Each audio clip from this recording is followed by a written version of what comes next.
Pse nuk lexohet raporti dhe pse nuk është kryeministri i vendit, sepse të jesh pjesë e një unioni sot, ku është unioni më demokratik në botë, është mirë që të diskutojmë.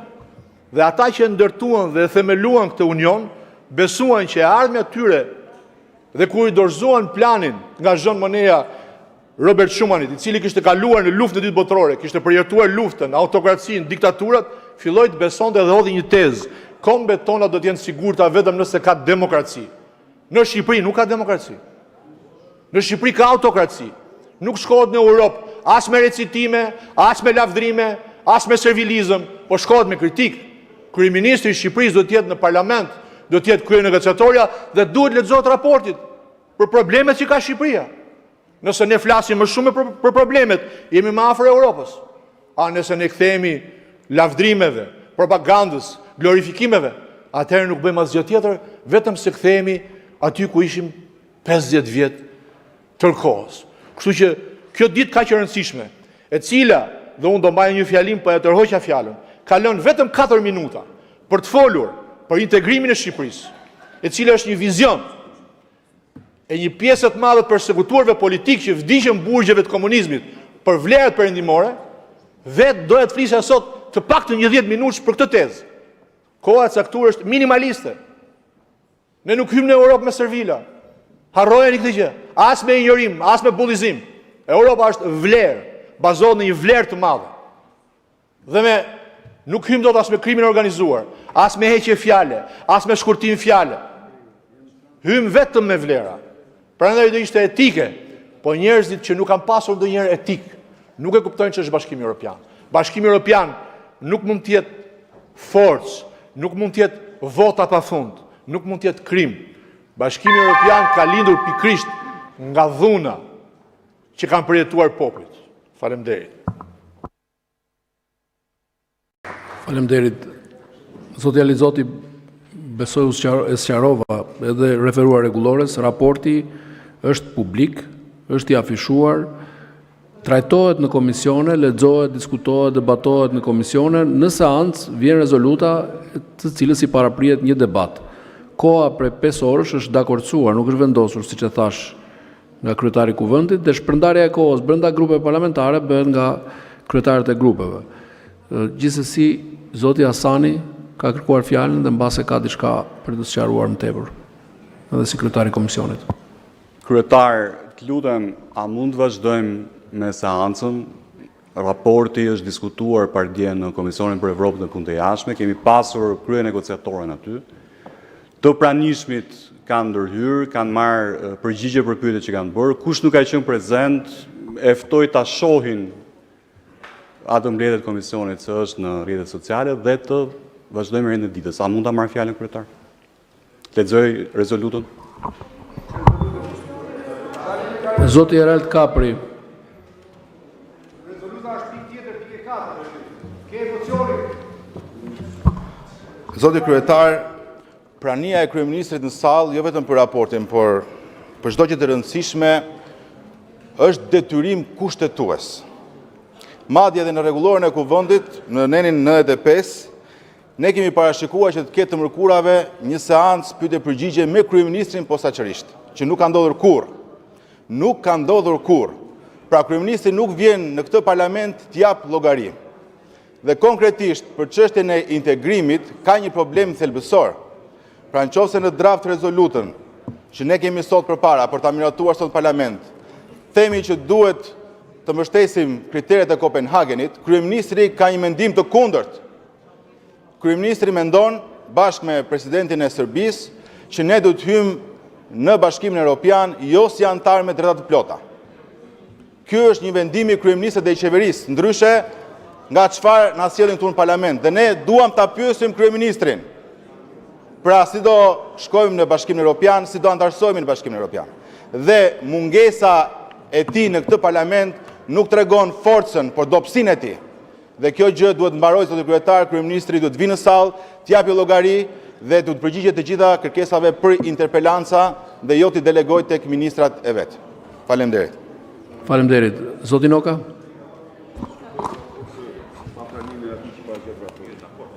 Zoti kryetar. Tani Ju keni përcaktuar një rend dite këtu. Rendi ditës, pika e 3 është mocioni me debat. Apo jo? Është zhvilluar një fushat sot një vit vetëm me një dokument në dorë. E mbani mend apo jo? Pasaporta europiane. Sot shqiptarët duan të dinë ku është ajo pasaport. Sot shqiptarët duan t'ju raportohet për ecurin në lidhje me këtë proces. Çdo qeveri që ndodhet në fazën që ndodhet Shqipëria, ju raporton popullit saj, negociatorët dhe kryeministri për ecurit e integrimit, e procesit të integrimit. Jeni e vetmja qeveri, e vetmja mazhorancë që nuk raportoni. Dhe për çfarë po flasim? Po flasim për procesin më jetësor në të cilin po ecën ky vend. Shqiptarët duhet dinë, kemi ecur përpara apo kemi bërë hapa prapa. Leni atë me nxitimin e madh për të miratuar projekt rezolutën. Po, projekt rezoluta do miratohet se është vullnet. Edhe hyni për të ecur përpara drejt integrimit. Por pse nuk i thoni sot shqiptarëve? Pse nuk i raportoni? Çfarë problemesh ka ky vend me krimin organizuar, me kartelet? Çfarë problemi ka ky vend me bllokimin që keni bërë drejtësisë? Çfarë problemi ka ky vend me korrupsionin galopant në cilin jeni zhytur të tërë? Çfarë problemi ka ky vend me demokracinë të cilin e keni asgjësuar? Kto ja u thot raporti? Dhe shqiptarët duan dikush ta referoj, t'ju thot çfarë problematikash janë hasur dhe ku kemi ngecur dhe çfarë duhet bëjmë.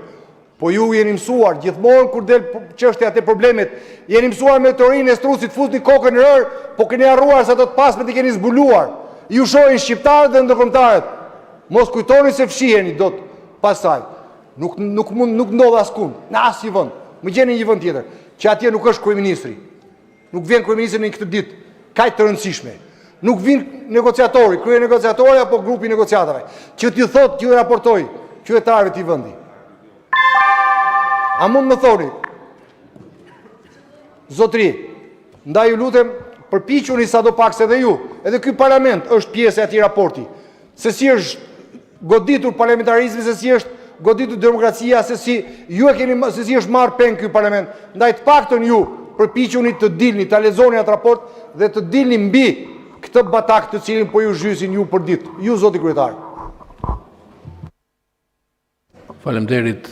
Tani diskutimet vetëm e vonojnë hapjen e debatit. Gjithsesi, edhe zonja Josefina Topalli dhe zonja Jorita Tabaku kanë kërkuar fjalën në procedurë. Ju lutem qëndroni te procedura që të fillojmë pa humbur kohë. Zonja Topalli. Zoti kryetar, nëse do shikoni arkiven e Parlamentit të Shqipërisë, në 25 vite do gjeni aty se kryeministrat e Shqipërisë me Fatostanun, Sali Berishën, Ilir Metën, kush ka qenë, kanë qenë gjithmonë aty në karrigen që i takon kryeministrit për t'ju nështru pyetjeve, interpelancave, mocioneve dhe çdo kërkesë që parashikon rregulloria e kuvendit për të mbatur standardin e demokracisë përmes kolonës së kontrollit. Ju dini se kryeministri nuk është një influencer. Qënja pushtetit nuk matet me sa gjatë kryeministri flet në televizor, po sa ai pranon një ndër kushtet kryesore të demokracisë që është parlamentarizmi dhe kontrolli që pakica ka mbi shumicën. Ndaj dhe unë këtë nuk e them thjesht për ta thënë, por ne kërkojmë një përgjigje nga kryetari i parlamentit. Pse nuk vjen kryeministri në seancë plenare? Pse nuk vjen kur i kërkohen interpelancat? Pse nuk vjen kur ka një emocion? Pse nuk vjen kur do shqyrtohet çështja kryesore për cilën ai ka pas shtyllën kryesore të fushatës së tij? Kërkojmë përgjigje, zoti kryetar. Zonja Tabaku. Zoti kryetar, ju jeni vetë dëshmitar që për herë të parë në këtë sesion parlamentar në këtë legjislaturë, në fakt po raportohet për integrimin. Nga shtatori deri më sot, kjo është hera e parë që ne diskutojmë në një seancë për raportimin e qeverisë për procesin e integrimit. Kemi kërkuar vijimësisht që ky proces të jetë një proces i hapur dhe kjo nuk ka ndodhur. Më në fund, qeveria vendosi që ta bëjë debatin parlamentar. Po debati nuk mund të jetë i plot në qoftë se së pari kryenegociatorja nuk është këtu dhe së dyti kryeministri nuk është këtu. Me të drejtë, zoti Hasani ju referua mbledhjes së Komisionit të Jashtëm dhe të Evropës si një mbledhje ku shumë tema u diskutuan, po asnjë prej atyre temave nuk mori përgjigje. Asnjë prej temave që ne ngritëm nuk mori përgjigje. Për herë të parë, dhe unë besoj në këtë salë bashkë me disa kolegë tjerë kemi vite që lexojmë raporti që ka sjellë qeveria ka vetëm një listë ligjesh. Kush e ka lexuar dhe e ka parë raportin, janë 50 faqe, vetëm një listë ligjesh dhe VKM-sh. Nuk është ky procesi i integrimit. Procesi i integrimit është cilësia reformave. Procesi i integrimit janë vendimet politike të qeverisë. Procesi i integrimit është ndryshimi i kodit procedurës penale nga qeveria. Është reforma në drejtësi dhe është spaku, është vota politike dhe mbrojtja politike që i bët ballukut. Për këtë kemi nevojë që të bëjmë sot një debat. Një debat që për 9 muaj nuk ka ndodhur dhe sot duhet kishte ndodhur. Ju e keni parë vullnetin politik të Partisë Demokratike edhe me miratimin e rezolutës sot në mëngjes në Komisionin e Jashtëm. Por opozita kaq ka, vullnetin politik. Nuk zëvendëson dot as punën e qeverisë, as raportimin e qeverisë, as llogaridhënien e qeverisë. Opozita thjesht mund të shprehë një vullnet politik që kemi qenë të gatshëm. Jemi këtu të gatshëm për ta dhënë, por rolin e qeverisë nuk e bëjmë dot ne. Për këtë arsye i bashkohem thirrjes së kolegëve të thresim kryenegociatoren, të ndjekim procedurën në qoftë se ka pyetje për raportin, të dëgjojmë kryeministrin, të dëgjojmë ato që e kanë përgjegjësi për të raportuar. Në qoftë se integrimi është krye prioritet, atëherë ky duhet reflektuar këtu në parlament, duhet reflektuar me çdo vendim, me çdo ligj, me çdo marrëveshje dhe fatkeqësisht kjo nuk po ndodh. Zoti Peleshi, ju bëj dhe juve një herë thirrje që ta sjellim seancën në normalitet, ta trajtojmë integrimin ashtu siç duhet, me rëndësi dhe mos ta kemi këtë seancë sa për të kaluar radhën, për të miratuar një listë ashtu siç po bëni me ligjet dhe ashtu siç po bëni me çdo procedurë tjetër. Faleminderit. Faleminderit. Zonja Xhixho, sapo kërkuat fjalën, keni diçka procedurë? Për procedurë, ju lutem. Po, për procedurë. Kryetar, i bashkohem kolegëve të mi, padyshim, mendoj që ne nuk mund të zhvillojmë një seancë për procesin e integrimit evropian sa për procedurë. Nuk mund të jetë salla e kuvendit, një noteri, një ministri më shumë me kësaj qeveria. Nuk mund të diskutohet për këtë proces kaq rëndësishëm, kaq etik për qytetarët dhe kryeministri mos jetë prezent dhe ne ta pranojmë këtë fakt. Nuk mund të diskutohet për këtë proces kaq rëndësishëm dhe kryenegociatorja mos jetë në këtë seancë për dhënë përgjigje. Tha që janë bërë dëgjesa në komisione, janë formale. Janë totalisht formale. Ne kërkojmë llogari dhe nuk marrim asnjë përgjigje. Dhe nuk kërkojmë llogari aty thjesht si përfaqësues të opozitës, po si përfaqësues qytetarëve që do duhet të dinë çfarë impakton në jetën e tyre të përditshme ky proces. Do duhet që ky parlament japi llogari për mburojën politike që i ka dhënë ish zëvendës kryeministres dhe që po mbajmë kosto si kom për këtë. Do duhet që kryeministri të japi llogari për një deklaratë që ka bërë me presidentin Vučić dhe që nuk është mandatuar nga ky parlament për një korsi të tjetër të procesit integrimit evropian dhe jo korsinë e antarësimit plot me drejtat plota në Bashkimin Evropian. Do duhet flasim për krimin, për korrupsionin galopant kësaj qeverie. Do duhet flasim për pengmarrjen e kësaj qeverie dhe kapjen e institucioneve. Ne jemi ende në vend numëror. Raporti i Barit nuk miratohet. Në qoftë se shteti së drejtës nuk funksionon, në qoftë se llogaridhënia nuk funksionon, në qoftë se demokracia nuk funksionon, në qoftë se nuk ka zgjedhje të lira dhe ndershme. Dhe këto nuk janë kompetencë e opozitës. Këto janë të gjitha përgjegjësi e kësaj qeverie. Do duhet ta dinë qytetarët shqiptar që këtë proces nuk po e vonon, nuk po e pengon opozita, por qytetarët, por qeveria. Dhe do duhet kuptojmë që ky moment gjeopolitik kaq i rëndësishëm për Shqipërinë nuk mund të digjet për kapriçot e një magjorance që nuk ka interes integrimin europian. Ndaj për gjitha pyetjet që nuk janë thjesht opozitës, por janë të çdo qytetari shqiptar, do duhet kryeministri në dinjitetin tuaj dhe të këtij parlamenti të jetë këtu dhe kryenegociatorja të jetë këtu. Nuk mundet Kuvendi i Shqipërisë, institucioni më i lartë i këtij vendi, të trajtohet si një ministri më shumë i kësaj qeverie. Faleminderit. Faleminderit. Vjojmë merren e ditës. Pika e 3, mocion me debat për problematikat e konstatuara nga raporti vjetor i Departamentit të Shtetit për klimën e investimeve në Shqipëri dhe gjetjet e progres raportit të Komisionit Evropian. Pika e 4, projekt rezolut për procesin e antarësimit të Republikës Shqipërisë në Bashkimin Evropian. Në mbledhjen e konferencës kryetarëve datës 5-11 nëntor 2025 u vendos që mocioni me debati propozuar nga një grup deputetësh, grupi parlamentar Partisë Demokratike për problematikat e konstatuara nga raporti vjetor i Departamentit të Shtetit për klimën e investimeve në Shqipëri, për problematikat e konstatuara nga raporti vjetor i Departamentit të Shtetit për klimën e investimeve, është dyherë, të zhvillohej në seancë plenare së bashku me progres raportin e detajuar të Komisionit Evropian për procesin e integrimit. Në mbështetjen e 78 kushtetutës, si dhe neneve 55, 98, 99 rregullores, si dhe në 103 fraksioniet rregullores, Kuvendi vendosi në seancë plenare datës 9/4/2026 zhvillimin e mocionit me debat për problematikat e konstatuara nga raporti vjetor i Departamentit të Shtetit për klimën e investimeve në Shqipëri dhe gjetjet e progres raportit të Komisionit Evropian në seancë plenare datës, pra të shqyrtohen në seancë plenare datës 14/5/2026, pra dita e sotme.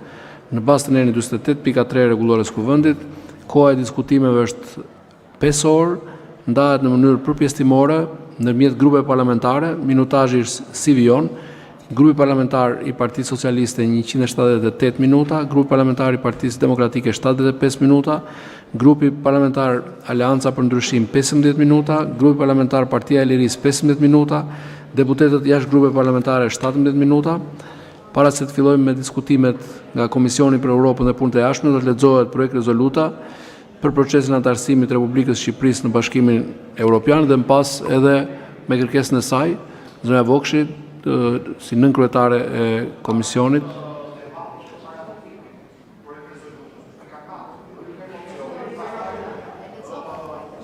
Lexova tani e sqarova se si dhe ku është vendosur, edhe konferencën e kryetarëve dhe edhe seancën. Fjalën e ka kryetari i Komisionit për Europën dhe Punët e Jashtme, zoti Igli Asani.